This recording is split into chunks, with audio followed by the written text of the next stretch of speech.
यादव जी,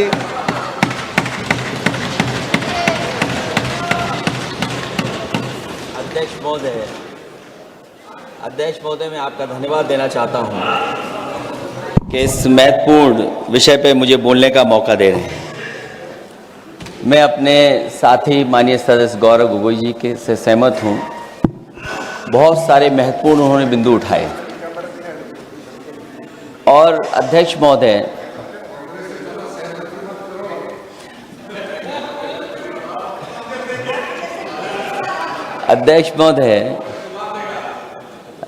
मुझसे ज़्यादा मेरे रिश्ते शायद हमारे विपक्ष के लोग ज़्यादा जान रहे हैं और जितना विपक्ष के लोग नज़र रखेंगे मैं समझता हूँ उतना रिश्ते और मजबूत हो जाएंगे। अध्यक्ष महोदय, मैं आंदोलन को बहुत दूर से देख रहा था और उस आंदोलन में जो जीत के बाद नारा लगा, एक नारा लगा अध्यक्ष महोदय, सरकार के खिलाफ नारा लगा कि सरकार को ये अहंकार था कि सरकार झुकती नहीं है, लेकिन उन्हीं नई पीढ़ी के लोगों ने ये वो नारा दिया कि झुकाने वाला चाहिए, सरकार भी झुकती है और सरकारों को झुकाना भी नौजवानों को आता है। सरकार झुकी और स्वीकार किया उन्होंने।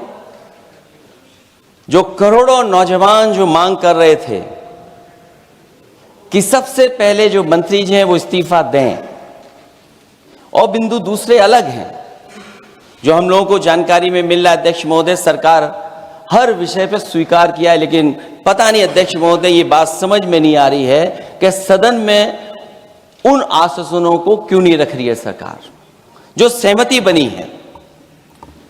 और उसके बाद अध्यक्ष महोदय हम लोगों ने देखा कि जब मंत्री जी लौटे हैं, मंत्री नहीं रहे, उसके बाद सदन के बाहर उनका स्वागत किया गया।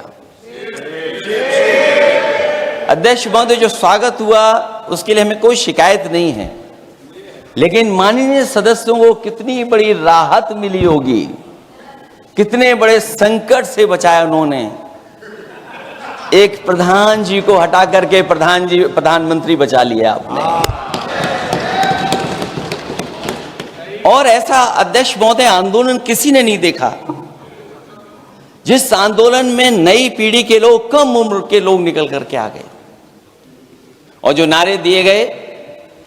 ये सरकार पिछले कई वर्षों से नकारात्मक प्रचार पर टिकी हुई थी, नकारात्मक राजनीति करती थी और न जाने कितने हजार करोड़ रुपए खर्च किए होंगे सरकार ने नकारात्मक राजनीति के लिए।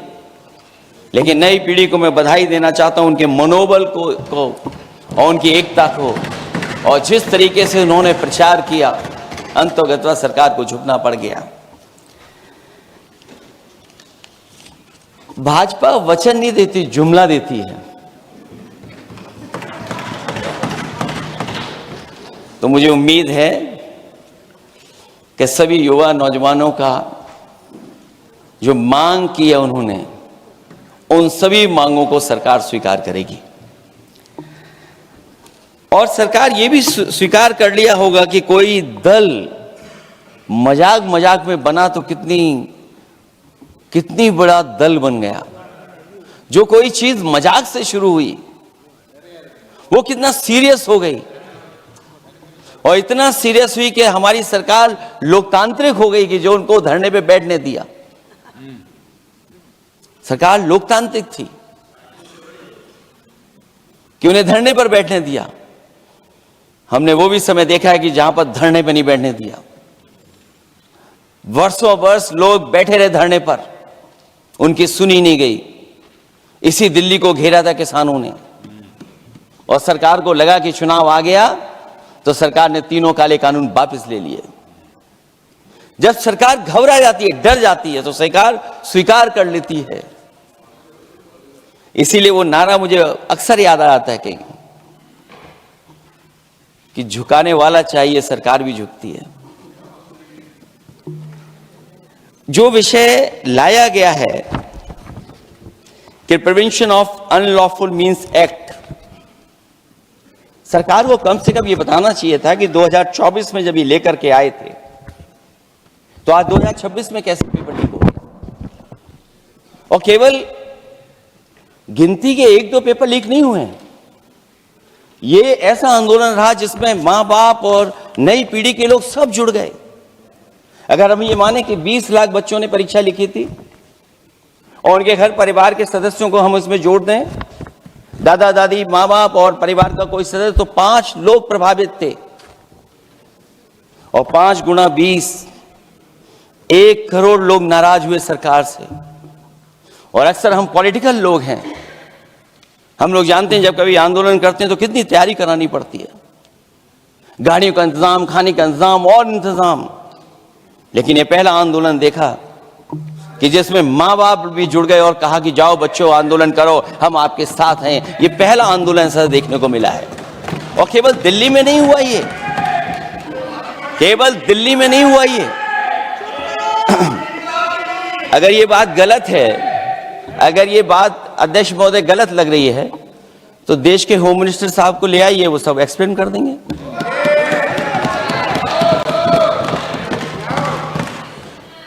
पहला आंदोलन जिसमें मां बाप ने साथ दिया, क्योंकि परीक्षा से कितना दुखी हैं लोग। ये जो परीक्षाएं लीक हुई हैं, कई महीनों पहले ये किताब बना दी थी। और अध्यक्ष महोदय, जो लोग चढ़ावा चोरी नहीं बचा पाए, वो पेपर लीक कैसे बचा पाएंगे। जो भगवान के दरबार से दान गायब हो गया, दान चला गया, वो लोग पेपर लीक बचाएंगे। किस कानून को, जो कानून पहले बनाया उसी कानून का संशोधन करके लेकर आए हैं। किसकी आंखों में आप धूल झोंक रहे हैं। और अगर कानून से बच रहा होता तो भाजपा की 10 साल की सरकार में 20 परीक्षाएं कैसे लीक हो गई। 20 परीक्षाएं लीक हुई अध्यक्ष महोदय, जिसमें कोर्ट तक जाना पड़ा, उसके बाद परीक्षा रद्द हुई। दरोगा भर्ती का पेपर लीक हो गया, जूनियर इंजीनियरिंग के भर्ती का पेपर लीक हो गया, ग्राम विकास पंचायत अधिकारी का पर्चा लीक हो गया, नलकूप चालक भर्ती का यूपी टीईटी का परीक्षा लीक हुआ। और एक बार नहीं हुआ, 3 बार पेपर लीक हुआ यूपी टेट का। हाई स्कूल बोर्ड का परीक्षा लीक कर दिया, इंटरमीडिएट की बोर्ड की परीक्षा लीक हुई, इंटरमीडिएट का फिर परीक्षा का लीक हुआ, कई बार हुई। सिपाही भर्ती लीक हुई। आप सोचिए कितनी परीक्षाएं लीक हुई हैं। और नीट परीक्षा कोई पहली बार लीक नहीं हुई, दोबारा लीक हो गई, कानून बनने के बाद लीक हुई। सहायक प्रोफेसर भर्ती लीक है, लेखपाल भर्ती लीक हुई। यूपी जैसे स्टेट, जो सबसे बड़ा स्टेट है, जहां से प्रधानमंत्री चुन करके आते हो, वहां तक पेपर लीक हो जा रहा है। और जो संस्था परीक्षा एग्जामिनेशन करा रही है, वो एनटीए में भी आउटसोर्स कर दिया आपने। हम विपक्ष के लोगों को तो डर ये लगता है अध्यक्ष महोदय, कहीं ऐसा ना हो कि ये पूरी सरकार को आउटसोर्स कर दें। आउटसोर्स सरकार है, जो सबसे विश्वसनीय संस्था है, उसमें आउटसोर्स पे आपने कर्मचारी को रखा हुआ है। किस बात की जवाबदेही है? यही अकाउंटेबिलिटी है आपकी? कहीं अकाउंटेबिलिटी ये तो नहीं है, आप अकाउंटेबिलिटी को ये कहीं समझ बैठे हो कि अकाउंट को भर दे वो एबिलिटी वाला ही हमें चाहिए। कहीं वो अकाउंटेबिलिटी तो नहीं है। आप बताइए, एनटीए को आउटसोर्स किया हुआ है आपने। जिस संस्था की जिम्मेदारी है महत्वपूर्ण परीक्षा कराने की, उसमें सब आउटसोर्स। और ये सच कहा कि कांग्रेस पार्टी के हमारे सदस्य ने मांग की है कि वो हम लोगों को पता होना चाहिए आखिरकार कौन लोग थे जो आउटसोर्स होकर के बैठ करके परीक्षा में इस तरह की घोटाला कर रहे थे। आखिरकार जवाबदेही क्या है, किसकी थी? और फिर केवल नीट की परीक्षा की बात करें और परीक्षाओं की बात करें, अगर हम अध्यक्ष महोदय, जब से सरकार बनी है तब से सरकार की कोशिश रही है कि शिक्षा, परीक्षा और यूनिवर्सिटी का ताना बाना पूरा ध्वस्त हो जाए, उसको एक रंगी बना दें हम, उसमें अंडरग्राउंड अनरजिस्टर्ड लोग शामिल हो जाएं। ये पिछले जब से भारतीय जनता पार्टी की सरकार आई है तब से हो रहा है। और फिर शुरुआत कहां से होती है? क्योंकि आप नहीं चाहते कि देश के गरीब लोग पढ़ें लिखें आगे बढ़ें। सरकार ने सबसे पहले हमला किया प्राइमरी स्कूल पर, और प्राइमरी स्कूल कितने बंद किए हैं आपने? जहां से बच्चे की शिक्षा की यात्रा शुरू होती है। एक गरीब परिवार का बेटा, बच्चे कहां से पढ़ करके निकलते हैं?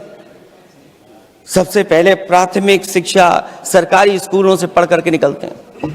हमारे बहुत सारे माननीय सदस्य होंगे, वो उन्हीं प्राथमिक विद्यालयों से पढ़ करके आज इस सदन तक पहुंचे होंगे। आपने सबसे पहले स्कूलों पे हमला किया, और प्राइमरी से लेकर के नौकरी तक पे आपने हमला किया है। युवाओं के भविष्य पर आपने चोट पहुंचाने का काम किया है। और जो प्राइमरी स्कूल जो आपने बंद किए हैं, वो इसीलिए बंद किए हैं आपने कि पिछड़े, दलित और गरीब के वर्ग के परिवारों के बच्चे पढ़ लिख न जाएं। क्योंकि आज भी अगर हम देखते हैं प्राइमरी स्कूल में कौन पढ़ने जा रहा है? सबसे समाज के गरीब परिवार के बच्चे पढ़ करने जा रहे हैं। सबसे पहला हमला आपने वही किया, और इसीलिए किया क्योंकि नींव पर ही अगर हमला होगा तो ये आगे नहीं बढ़ पाएंगे। जो आंकड़े सरकार के बताए गए हैं, 1 लाख से ज्यादा सरकारी प्राइमरी स्कूल बंद कर दिए सरकार ने। और अगर ये बात गलत है तो हमें उम्मीद है सरकार इस पर भी जवाब देगी। और अगर हम आंकड़े निकालें तो जो आंकड़े दिखाई दे रहे हैं, यूपी में सबसे ज्यादा प्राइमरी स्कूल बंद हुए हैं। और ये सरकार के आंकड़े हैं कि 7 लाख से ऊपर विद्यालय थे जो अब 6 लाख रह गए हैं। और यूपी में तो सबसे ज्यादा बंद हुए हैं। उत्तर प्रदेश में 26,386 सरकारी प्राइमरी स्कूल बंद कर दिए सरकार ने। और केवल प्राइमरी स्कूल बंद नहीं किए हैं, नौकरी पे भी हमला किया है। 69,000 शिक्षक भर्ती को लेकर के बड़े पैमाने पर घोटाला किया गया। और घोटाला इतना बड़ा है कि वो सभी कोर्टों में गए हैं और पिछले कई वर्षों से आंदोलन कर रहे हैं। कोई स्थान नहीं बचा अध्यक्ष महोदय जहां पर वो शिक्षक भर्ती के लोग न गए हों। मंत्रियों के यहाँ गए, आंदोलन किया है, हाई कोर्ट गए, सुप्रीम कोर्ट गए हैं।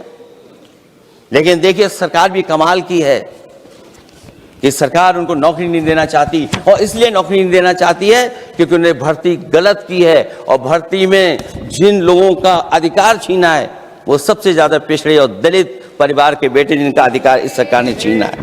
और ये अगर बात नहीं ठीक है तो हमें उम्मीद है कि सरकार इसका भी जवाब देगी। माध्यमिक स्कूलों को भी बंद किया जा रहा है और बड़े पैमाने पे स्कूल बंद हुए हैं। और जो बोर्ड की परीक्षाएं लीक हुई हैं, पूरे देश में बड़े पैमाने पर बोर्ड परीक्षाओं के पेपर लीक किए गए हैं। अध्यक्ष महोदय, हम जानना चाहते हैं कि आखिरकार 10वीं और 12वीं के पेपर लीक क्यों हो रहे हैं? 10वीं और 12वीं के पेपर लीक क्यों हो रहे हैं? इसके लिए अगर कोई सरकार के पास जवाब हो तो बताएं।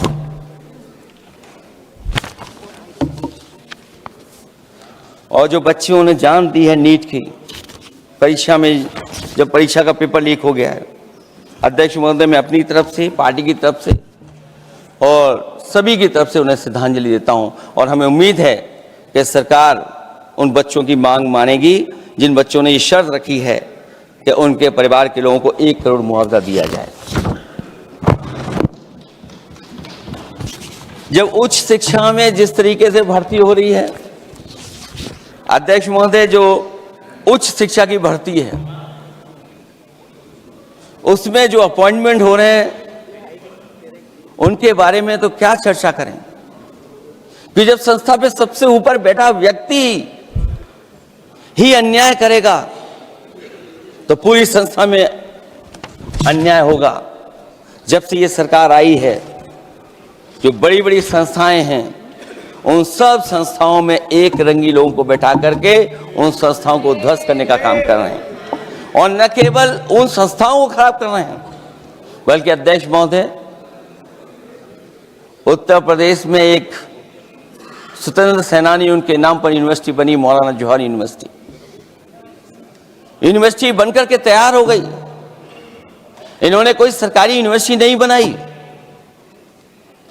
और अगर कोई प्राइवेट यूनिवर्सिटी बन भी गई है तो उसको भी हथौड़ा लेकर के तोड़ने की तैयारी कर रहे हैं ये लोग। ये नफरत की राजनीति कहां लेकर के पहुंचा देगी। और जब से बीजेपी की सरकार आई है तब से नफरत की राजनीति और दूसरे लोगों के साथ किस तरह का व्यवहार हो रहा है, उन्हें कहीं भी न्याय तक नहीं दिला पाई सरकार। और जब नौकरी की बात आ जाए तो अध्यक्ष महोदय, अग्निवीर भर्ती में भी जो हर साल में कितनी भर्ती होती थी, कभी 80,000 भर्ती हुआ करती थी, अब भर्ती केवल 10,000 हो पा रही है। आखिरकार अध्यक्ष महोदय, सरकार नौजवानों की पढ़ाई और नौकरी पे हमला क्यों कर रही है, और नौकरी पे हमला क्यों हो रहा है? जब आप ये कहते हैं कि हमारे नौजवान हमारी डेमोग्राफिक डिविडेंड बन करके आए हैं, कहीं यही नौजवान हमारी आपदा न बन जाए, इसके बारे में भी सरकार को सोचना चाहिए। और मैं ये जरूर कहना चाहता हूं कि अध्यक्ष महोदय, अगर शिक्षा अच्छी होगी, परीक्षा सच्ची होगी, तो तरक्की भी पक्की होगी। और ये तरक्की नहीं चाहते हैं, इसीलिए शिक्षा पर और परीक्षा पर हमला कर रहे हैं। मैं इन्हीं शब्दों के साथ अध्यक्ष महोदय आपका धन्यवाद देता हूं। और जो बिल लेकर के आए हैं आप, बिल तो 24 में भी लेकर के आए थे आप, जो 24 में बिल लेकर के आए तो उसके बाद नीट परीक्षा का पेपर लीक क्यों हो गया, ये आप बता देना मंत्री जी। आपको एक कानून बनाने के बाद दूसरा कानून बनाना पड़ रहा है, ये क्या वजह है? और आपको मंत्री जी का स्वागत इसलिए करना पड़ रहा है कि आपको संकट से बचा लिया। और अगर अखिलेश जी तो समाजवादी है। मैं पूछना चाहता हूं कि छात्रों का आंदोलन के बाद सरकार उनका बात सुन के पार्लियामेंट में बिल लेके आता है, ये अच्छा है, या जो आंदोलन होता है तो उसको कुचलने के लिए देश में इमरजेंसी लगा देता है, वो अच्छा? आप बता दीजिए।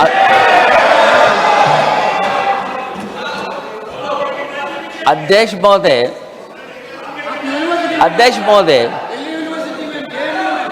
महोदय, मैं इमरजेंसी को तो नहीं देखा हूं, लेकिन इमरजेंसी में क्या क्या हुआ है वो अभी दिल्ली की राजधानी में भी देखने को मिल गया है।